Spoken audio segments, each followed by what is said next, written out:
திருப்பாவை 13ஆம் நாள் மார்கழி 13ஆம் தினம் பாட வேண்டிய பாசுரம். ஆண்டாள் நாச்சியார் 13வது தினத்தில் தன் தோழியை எழுப்புவதாகவும் மேலும் கிருஷ்ணனுடைய பெருமையையும் இந்த நாள் முழுவதும் அமைஞ்சிருக்கும். இதில் முதல் 2 வரிகளில் என்ன ஆண்டாள் நாச்சியார் சொல்லியிருக்காங்க அப்படின்னு பார்ப்போம்.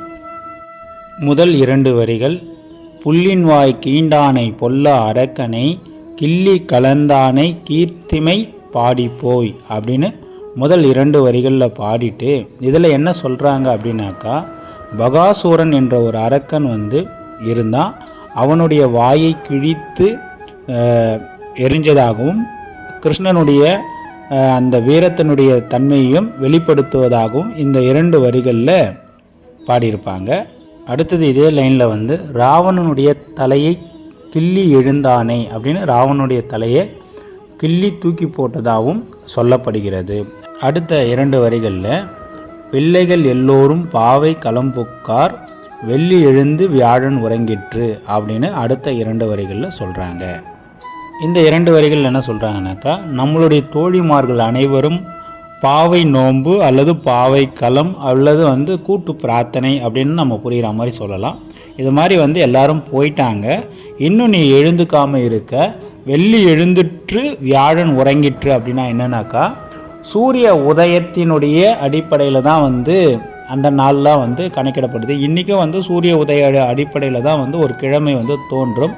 அதனால் சூரியன் உதிச்சிடுச்சு, வியாழன் போயிடுச்சு, வெள்ளி எழுந்துடுச்சுன்னா வெள்ளிக்கிழமை பிறந்துடுச்சு, இன்னும் உறங்கிட்டுருக்கியே அப்படின்ற மாதிரி அடுத்த வரிகளில் அவங்க சொல்லி முடிக்கிறாங்க.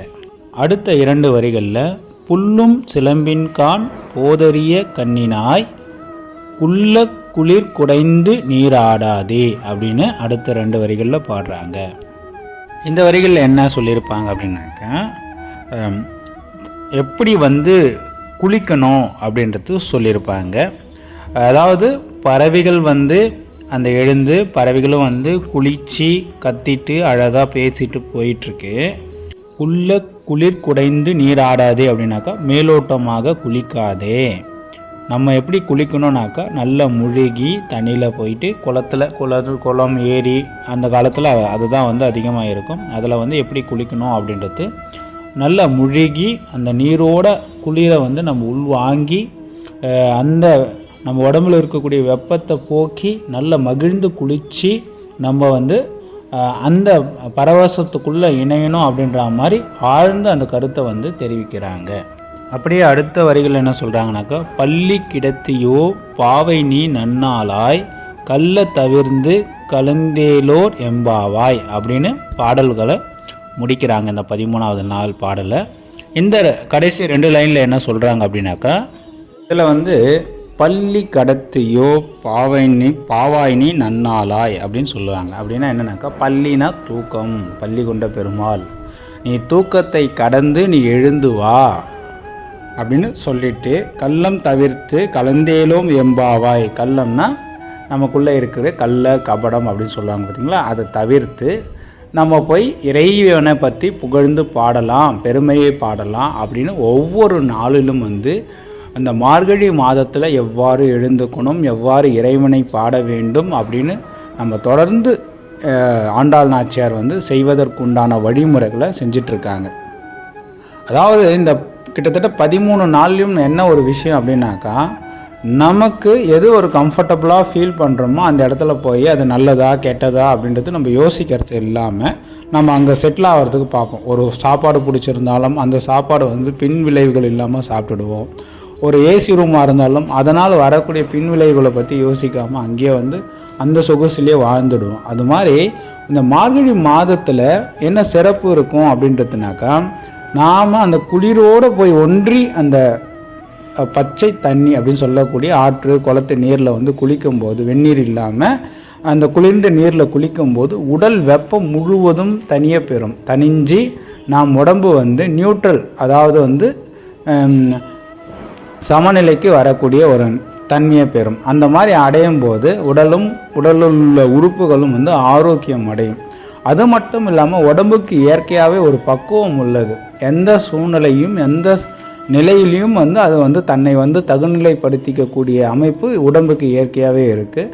அந்த மாதிரி இருக்கக்கூடிய அந்த உடம்பை நம்ம என்ன பண்ணுறோம் அப்படின்னாக்கா, இப்படி தான் இருக்கணும், இப்படி தான் இருக்கணும்னு அதுக்கு ஒரு கண்டிஷன் நம்ம போட்டுறோம். அது ஒரு குறிப்பிட்ட காலம் அப்படியே போகும்போது அப்படி இருந்தால் தான் வாழணும் அப்படின்ற ஒரு நிலைக்குள்ளே வந்தது பிறகு அதால் மாற்றிக்க முடிய மாட்டேங்குது. இப்போ நீங்கள் உதாரணத்துக்கு தினமும் வெந்நீரில் குளிக்கிற பழக்கம் இருக்குது, வெந்நீரில் குடிக்கிற பழக்கம் இருக்குனாக்கா அதுலேயே நீங்கள் பழகிட்டீங்கன்னாக்கா பின்னாடி வந்து உங்களால் வந்து ஒரு புது விஷயத்தையோ இல்லை பச்சை தண்ணி குடித்தாலோ இல்லை குளித்தாலோ வந்து ஆப்போசிட் ரியாக்ஷன் வந்து பாடி வந்து காமிக்கும். இது ஏதோ ஒன்று புதுசாக நடக்குது உடம்புக்கு அப்படின்றா போல். அதனால தான் பெரியவங்க ஒவ்வொரு காலகட்டத்திலையும் இந்த மாதிரி வாழ்ந்துக்கணும்.